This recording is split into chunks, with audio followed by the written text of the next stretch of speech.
Hey y'all, Kate here from the Minecart, and welcome back to another review. Today I'm reviewing Kane Pixel's The Backrooms. This is the first major film by Kane Pixels, and it takes place in his take of the Backrooms world. Ever since this film was announced, I was excited to watch it. And recently, me, my sister, and our soon-to-be husband went to go see the movie. Now before this review starts, I want you to keep in mind that this review contains spoilers. So if you have any interest in the Backrooms, pause this review and watch the movie, then come here.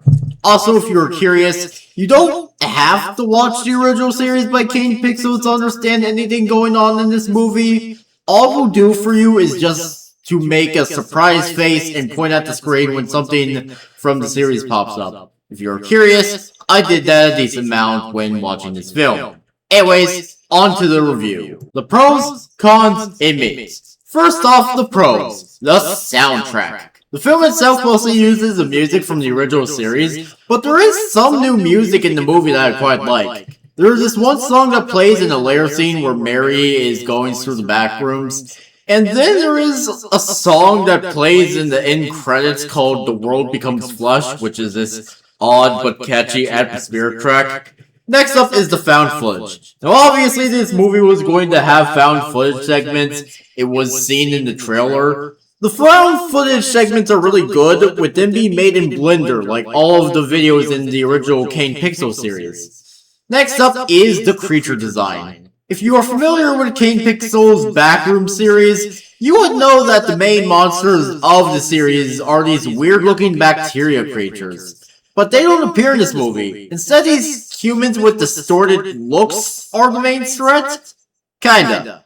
I say kinda because only one is actively hostile, which is this big, monstrous version of one of the main characters. Also, there is a scene that grossed me out a bit that is related to the creatures. Clark explains that the creatures cannot feel pain and the fact that you can eat them, with Clark ripping open one of their stomachs to reveal that their insides look like plush stuffing. Despite the fact that it wasn't blood and organs, it still grossed me out and made me cringe. Next are the special effects. Special effects are pretty good. Like I mentioned, there was a scene where one of the creature's stomach is ripped open, and the creature effects were also pretty cool. They look creepy, and the reason they look deformed is because the Backrooms remembers someone, which leads to the creation of the creature that looks like someone the Backrooms remembers. Only said creatures are, like I mentioned, deformed.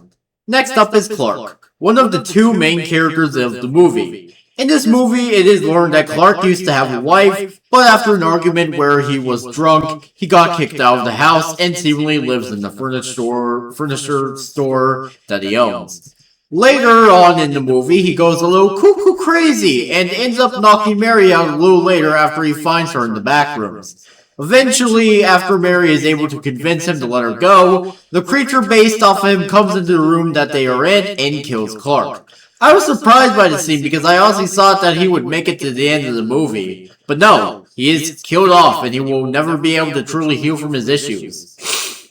Anyways, next up is Mary, the other main character of the movie. She is Clark's therapist and is the other character that actually gets more explained about her backstory. It's discovered that she had a crazy mother who wouldn't let her go outside. She lived in the house that was eventually destroyed. Her mother was institutionalized, and that she still keeps a small chunk of the driveway of her house. The reason she has this is because somewhere on the driveway, Child Mary and her mother, in the time before she went crazy, put their handprints in the new concrete that was made for the driveway. The scene in the movie that showed the house being destroyed and the scene where the viewer gets to see the handprints on the side of the driveway made me feel a bit sad. This actually comes back later in the movie where Mary uses this chunk to hit the monster Clark inside of the head to let her go. The chunk actually ends up breaking because of this, and Mary is able to escape. Out of the two main characters in this film, Mary is definitely my favorite, and I hope we get to see more of her again in whatever else Kane has planned for the Backrooms next. And finally, there is Phil. No, not that one. Phil doesn't get a whole lot of screen time in the movie, but he does play an important part near the end. Anyways, Phil is a researcher who works for Async, with him having a family. The first scene he is seen in is a scene where he is looking at footage that was recording Clark in the Backrooms. The second scene we see him in is where he is with his family watching TV. A commercial for Captain Clark's store plays, and Phil realizes that the man in the commercial is the same man he saw in the Backrooms. And finally, the third scene he is in is a scene where he is talking to Mary about her experience in the Backrooms. Those are my pros. Now for my one con. Now, my one and only con is one scene where Mary is escaping the monster Clark. After entering a new room and closing the door, she is in a room that has this huge drop. Now, something to know about me is that I have a fear of heights. Now, despite the fact that this was just a movie, this scene made me a bit uncomfortable, with a part of the scene making my stomach drop, which was Mary opening the ceiling door, which comes off and Mary drops it into the drop. Now, this is my only con. It is my only con because, like I mentioned, I have a fear of heights, and this scene just stuck with me. And finally, the maids. Bobby. Bobby is one of the two employees that work for Clark and unwillingly join him in his expedition/research into the Backrooms. The reason why Bobby is here is because he doesn't really appear that much in this movie, with him being the third kill of the movie. And finally, there is his girlfriend and the other employee of Clark, Kat. Just like Bobby, she also isn't in the movie for that much, and she too later dies, with her newly decomposing head sitting in a fridge in one of the scenes in the movie. So yeah, those are my pros, cons, and mains. I give the Backrooms 5 out of 7 stars. The music, special effects, creature design, and found footage segment were pretty good. I really like Mary's character, and while there was one scene that I just did not enjoy watching, and there were 2 side characters that I wish had more screen time in the movie, I like this film. I cannot wait to see what else Kane has planned for the Backrooms. And yes, I have heard of the possibility that the Backrooms could be expanded into a TV show. Which, hey, if that means we get to see more of Mary in the series, then I'm all for it. Anyways, that was it for this review. What are your thoughts on the Backrooms movie? Do you like it or not? Feel free to tell me in the comment section below because I love the interactions. Anyways, that was it for this video. Make sure you all subscribe and like for more, and I'll see you all later. Peace out, home guards, and goodbye! Hello! It is I, Kate of T-Stream Productions, and in this special video, or segment of the video, I have a special announcement. And what could that announcement be? That's right, I have brand new merchandise! Again!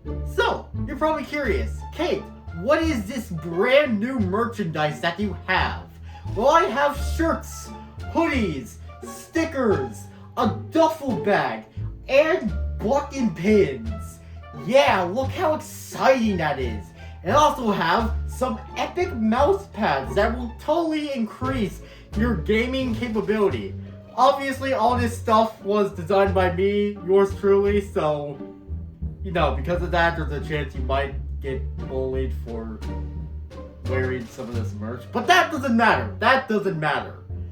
What matters is, all of this merch looks pretty freaking sick in my personal opinion because, you know, I designed it. So, yeah.